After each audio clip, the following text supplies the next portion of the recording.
At the start of the Pacific Island hopping campaign of World War II, the United States Marine Corps created an elite fighting unit whose mission was to conduct surprise attacks behind enemy lines. The men who formed this unit were simply known as the Raiders. Ken O'Donnell was 18 years old when he joined the Marine Corps in 1942. In October of that year, he volunteered to become a Marine Raider. When the Raiders moved, the troops knew that something was going on. They spent an awful lot of time in hand-to-hand fighting, bayonet fighting, knife fighting, using a garrote to throttle a sentry, killing a man with their bare hands. In the early days of World War II, America needed a military unit capable of waging guerrilla-type warfare on Japanese-held islands in the Pacific. Within Marine Corps circles, there was talk of creating a commando unit. It was all going to be bare bones, it was going to be experimental, and very few of them. Marine Commandant Major General Thomas Holcomb was not completely convinced there was a need for a commando unit. In January 1942, however, Holcomb found himself on the receiving end of some very high-level pressure. There was a great interest on the part of the President of the United States, Franklin Delano Roosevelt, with his friend Winston Churchill, the Prime Minister of Great Britain. And Roosevelt and Churchill had an unusually close association, and one of the few bright spots in the English area was the British commandos.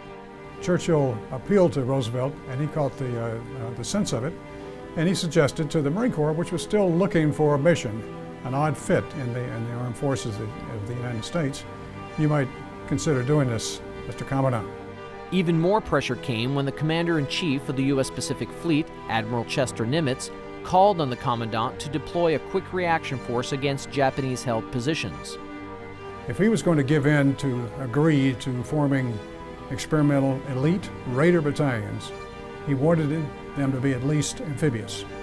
He wanted Raiders who could go in somehow, surreptitiously hit a coast that was undefended and do some damage, sting the Japanese, cut some throats, blow up some installations, and then get the hell out. In the end, the Commandant did give in and authorized the creation of a Raider unit. How do you train Raiders if you've never had Raiders? You have to use your imagination. They were looking for aggressive young men who would not hesitate, in fact, look forward to closing with the enemy. We were a lot more heavily armed. I mean, we had way more BARs, we had more Thompsons. In history, these were the first camouflage uniforms ever issued to any American force. And it was a distinctive uniform in that if we got caught on the beach, this was fully reversible.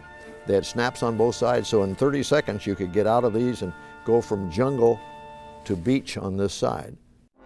The enemy in the sense of the Pacific War were the Japanese, who were known to be great hand-to-hand fighters. We've knife fought all day. We used pugil sticks, and we bayoneted, and of course every Raider had a knife. The best knife that most of the Marine Raiders fought with came later, and it was the K-bar that we still use today. Marine Raiders kill Japanese with their bare hands. They kill them with their knives. They don't like to talk about it. It's an awful business. We're not a knife-fighting nation, but when they had to, they did, and it was a good, silent killing. For Ken O'Donnell, getting to the objective meant traveling on APDs to a place called Siggy Point in New Georgia. New Georgia was a province of the Solomon Islands, a British protectorate in the South Pacific. The Japanese invaded the small colony in July 1942. On June 27, 1943, Ken O'Donnell's unit landed at Siggy Point in New Georgia. The Raiders' mission was to capture a 3-inch Japanese coast defense gun at Viru Harbor. To achieve this, the Raiders had to cross many miles of open water and then march through the jungle for 4 days. It was during this 4-day march that Ken O'Donnell experienced his first and only hand-to-hand encounter with a Japanese soldier. The Raiders were camped out for the night in small fighting holes, barely a foot deep. Ken O'Donnell remembers waking up after hearing a noise. I could hear something in front of my hole, and we had a feeling that we had been observed maybe from the trees as we were settling in for the evening.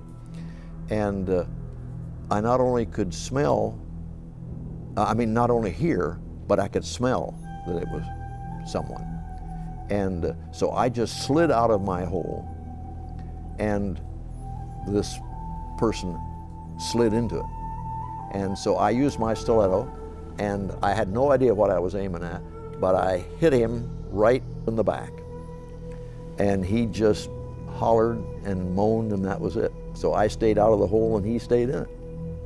And that's as close to a man personally as I ever got.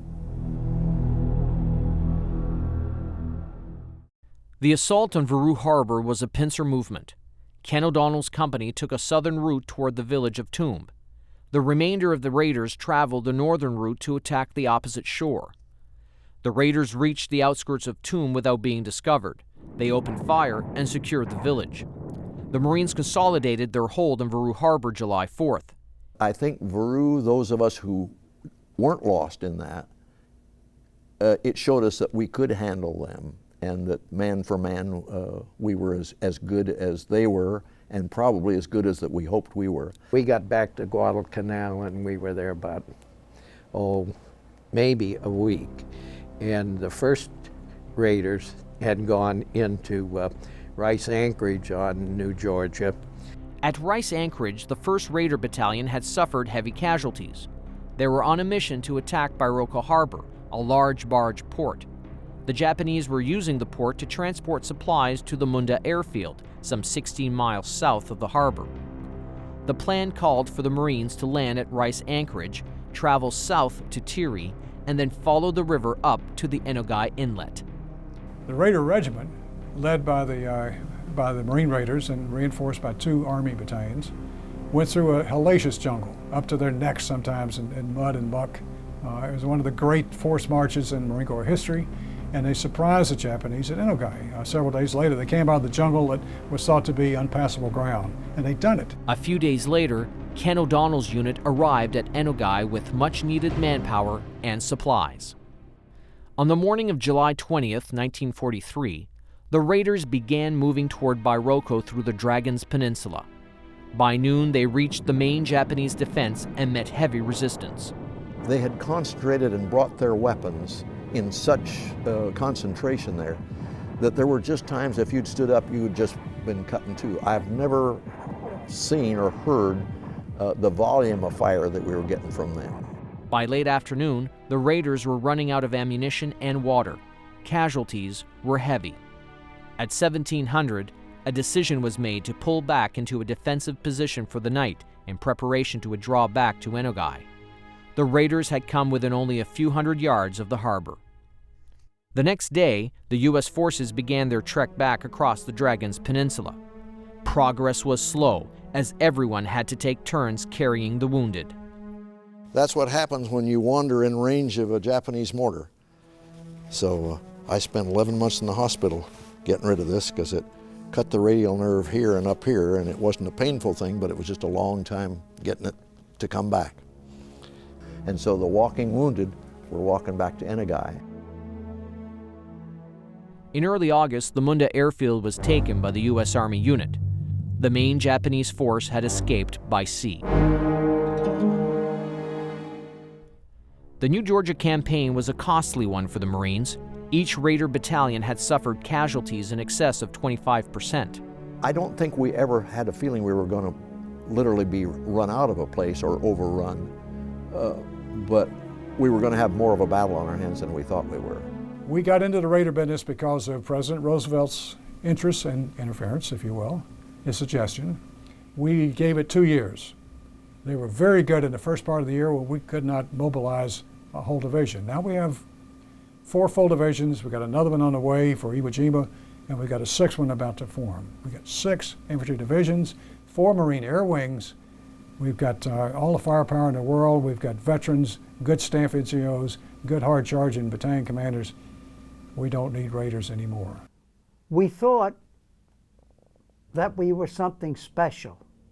And maybe to a degree we were, but we couldn't be any more special than being Marines. And that is one of the reasons why the higher echelon wanted to, in turn, finish them up and made the 4th Regiment out of them. And yet today, they've come back in with the recons, haven't they? Force Recon Marines owe a great debt to the Marine Raiders. They are good in their own right today, the best in the world, no doubt. But the Raiders paved the way, and they did it with taking normal human beings, young men with a lot of spirit and some good physical conditioning and grit and heart, and taught them how to apply this. They taught them with the best instructors they could find in hand-to-hand fighting and marksmanship. They knew how to use everything they had, from knives to bayonets to grenades to explosive devices to rifles to submachine guns to mortars. They were good at every one of these. They fought and lived as a team. They could all communicate. They could all take care of each other. To me, that's the essence of what our Force Recon and our Special Operations troops are today.